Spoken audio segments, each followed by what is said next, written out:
You know, I've seen people in therapy talking about their marriages when they're sort of on the verge of divorce, you know, and they have dragons that the person brings with them that are their size or bigger. And what that means in some sense is that they've ignored certain things for so long that the problem has become so complex and multifaceted and multi-headed that they no longer have the energy or the ability to solve it.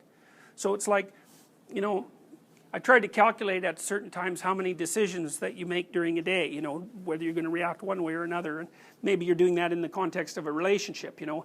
And you know, most of you know, if you've had a relationship of any length, you know, more than a couple of months, you start to actually interact with the person rather than your idea of the person, and you know, there are conflicts, and part of them are because you're both stupid, neurotic, and ignorant, and half crazy, and some of them are because life has real problems and there's really difficult things like conflicts of interest that have to be worked out.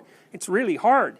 And you know, you can, with each interaction that you have within a relationship, you basically decide whether you're going to address the reality that's in front of you or whether you're going to let it slide. And you know, if you let 10 or 20 things slide a day, those are all things that would in principle have to be addressed in order to keep the relationship pristine and functional and adapted to the current situation. You let 20 things like that slide a day, it's like 150 a week or 600 a month or 7,000 a year, and you do that for 10 years, then it's 75,000 things that you haven't dealt with.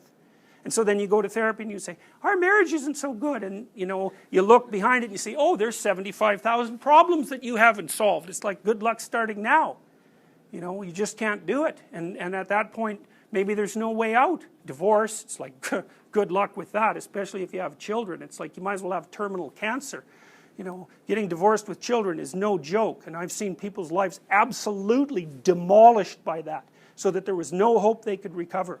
It's really not good. I mean, sometimes it works, and the people are, you know, they can communicate enough to be reasonable about the distribution of assets and the children's custody, but you know, if they're not reasonable, oh my God, it's just awful.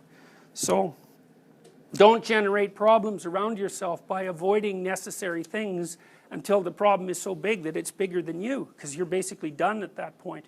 You can't fix it. You don't have the energy. So you can tell when a couple's like that because they keep bringing up things from the past, like 20-year ago things. You know, he's always like, you've always been like that. You're like that now, and you'll always be like that in the future. It's like, that's no way to begin a negotiation. And then you can remember something that happened 20 years ago and bring it up. It's like, that'll make you happy.